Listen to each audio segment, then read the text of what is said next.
মাসে 2013 সালে আপনারা জানেন 2014 এটা স্ট্যান্ডিং কমিটির কাছে গেছে। স্ট্যান্ডিং কমিটি বসে প্রত্যেকটি, কারণ এটা 4টা স্টেটের মধ্যে জড়িত, 4টা স্টেটের পাবলিক আরো মোর এম্পাওয়ারমেন্টের জন্য এই বিল। তো এই বিলের মধ্যে অনেক স্টেট অনেক রকম ডিমান্ড করেছে, যে আমরাও ডিমান্ড করেছি যে ডাইরেক্ট ফান্ডিং এর কথা এখানে উল্লেখ রয়েছে, কিন্তু যা প্রভিশন এই মুহূর্তে যে প্রভিশনে এটাকে পাঠানো হয়েছে তার মধ্যে ডাইরেক্ট ফান্ডিং এর কোনো প্রভিশন নেই। কাজে ত্রিপুরা TTADC যারাই ক্ষমতায় আসুক না কেন, they again and again have to come out with a begging bowl to the state government. আমরা চেয়েছিলাম আর্টিকেল 275, আর্টিকেল 280 যে সেন্ট্রাল শেয়ার অফ ট্যাক্সেস, এটা যেন, কারণ ত্রিপ্রাসার মানুষ তারাও ইনডাইরেক্ট ট্যাক্স দিয়ে থাকেন, কাজে they have got every right. যখন central share of taxes distribute হয় তখন বর্তমানে সংবিধানে যে provision, only union territories and state, full fledged state, they have the right to get direct funding. যাতে সংবিধানের সংশোধনের মাধ্যমে একটা প্রভিশন আমাকে ইনসার্ট করতে হবে যেই জায়গায় এই অটোনোমাস বডিগুলো তারা ডাইরেক্ট ফান্ডিং সেন্ট্রাল গভর্নমেন্ট থেকে পেতে পারে। That we are demanding, the Congress has been demanding since long, and we want the immediate passage of 125th amendment bill with direct funding, with provision of direct funding. এবং আমি বলছি এই রাজ্যের আদিবাসী এলাকা, আদিবাসী লোকদের তাদের অর্থনৈতিক, রাজনৈতিক, সামাজিক দারুণভাবে ত্বরান্বিত হবে, কিন্তু এটা অনেকে হতে দিতে চাইছে না, কারণ তাদের এরা মনে করে, এবং পরিষ্কার মনে, they believe in the theory that more empowerment of TTADC is more empowerment of Christianity. That is what their think tank are thinking. কাজে they are not at all serious, এবং এই সিরিয়াসনেসের যে অভাব মেম্বার অফ পার্লামেন্টের বক্তব্যের মধ্যে পরিষ্কার। কি বলছে? নেই इसमें ये तो तमिलनाडु इसमें जुड़े हुए हैं, बंगाल इसमें जुड़े हैं, और भी प्रदेश इसमें जुड़े हुए हैं, which is absolutely wrong.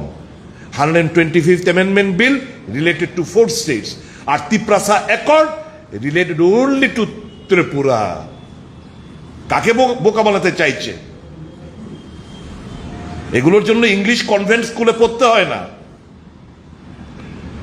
এটা বোঝার জন্য ইংলিশ কনভেন্ট স্কুলে পড়াশোনা করতে হয় না,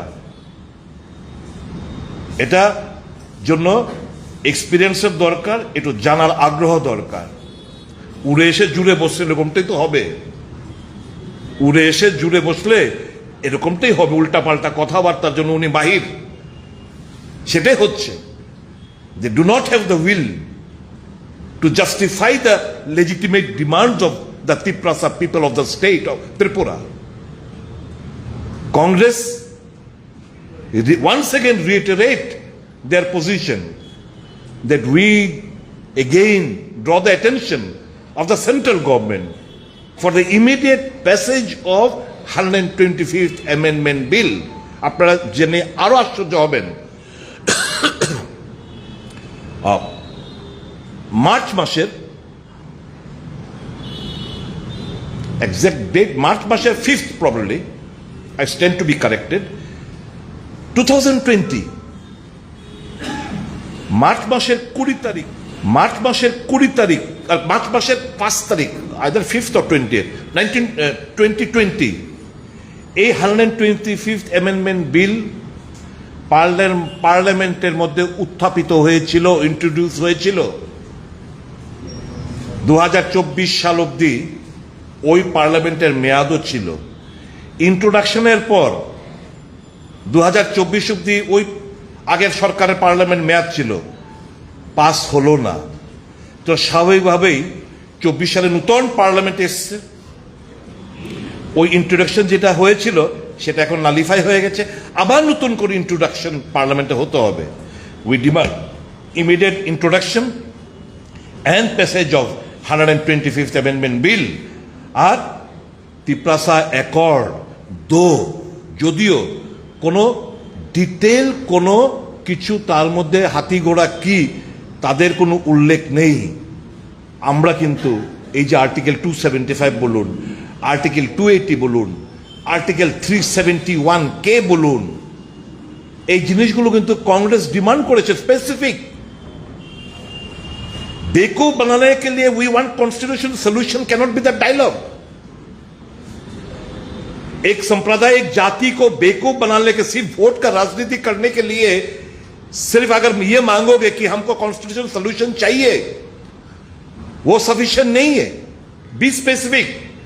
हम लोग डिमांड कर रहे 125th अमेंडमेंट बिल, हम लोग डिमांड कर रहे 275 आर्टिकल, हम लोग डिमांड कर रहे 280 आर्टिकल ऑफ द कॉन्स्टिट्यूशन, हम लोग डिमांड कर रहे 371 के of the constitution to be implemented in Tripura. हम तो स्पेसिफिक है।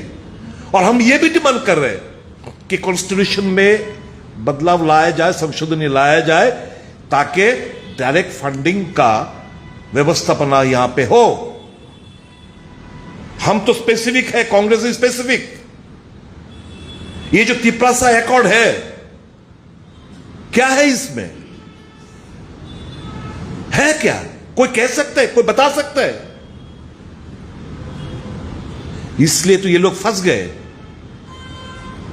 कैसे फंसे? वहां पे लिखित था, लिखा हुआ था। क्या लिखा हुआ था? कि कोई भी इस दौरान कोई भी आंदोलन नहीं कर पाओगे, मुचले का दिए इससे एक्सा एकॉर्डेना में, that you cannot fight for your right। মার্চের 2 তারিখ 2024 तिप्रासा एकॉर्ड साइन हुए। क्या बोला था? Time bound. कितना टाइम बाउंड? 6 महीना। कितना महीना गुजर गया हिसाब करो। अभी मार्च 2 को 2 साल पूर्ण होगा। कहां है तिप्रासा एकॉर्ड? इसलिए सिविल सोसाइटी के नाम पे वो कहीं वो ये सब चलता है। और जब सब आप लोग जब पूछते हो, कब मैंने नहीं बुलाया, ये तो सिविल सोसाइटी बुलाया। क्या मजाक है? मजाक बना के रखा है। ये 7 तारीख प्रोग्राम किस चीज के लिए है? अगरतला का मालिक जाहिर करने के लिए। यही तो डिमांड था कि हमको दिखाना है कि अगरतला का मालिक कौन है। अगरतला का मालिक त्रिपुरा के जितना भी जनसाधारण है, सब मालिक है। कोई खास व्यक्ति, कोई खास दल नहीं है, हम सब मालिक है। तो वोट का सस्ता राजनीति छोड़िए आप लोग। तिप्रासा एकॉर्ड जो कोई खास इस पे नहीं है, इसको लेके आप प्रेस करो। इंडियन होम मिनिस्टर को बोलो कि भाई enough of enough is enough. नहीं कर रहे, टाइम 6 महीने का बात था, 2 साल होने वाला है। Pull yourself out of the government. सरकार से समर्थन वापस करो। सरकार तो गिरेगा नहीं। आप रास्ते में आओ, हम भी समर्थन करेंगे। सब मिलके हम लोग समर्थन करेंगे। तिप्रासा पीपल को ज्यादा इकोनॉमिक, पॉलिटिकल और सोशल पावर एम्पावरमेंट के लिए जो भी लेजिटिमेट डिमांड है, सब हम एकजुट होकर हम लोग इसमें शामिल होंगे। ये कम्युनल लाइन डिवाइड करने का ये सीपीएम करता था। सीपीएम के जमाने में, लेफ्ट फ्रंट के जमाने में हमने झेला है। हम सब त्रिपुरावासी झेला है हम लोग कि कम्युनल लाइन पे डिवाइड करो, बंगाली तिप्रासा सेपरेट करो, राजनीति करो, वोट प्राप्त करो। ये सब अब नहीं चलेगा। We love the people of our state, we love all religion, we love the Tiprasa people, and for the betterment of the Tiprasa people, let us not play cheap politics which many political parties are resorting to। और कितना बेवकूफ बनाओगे vote के लिए? ADC grab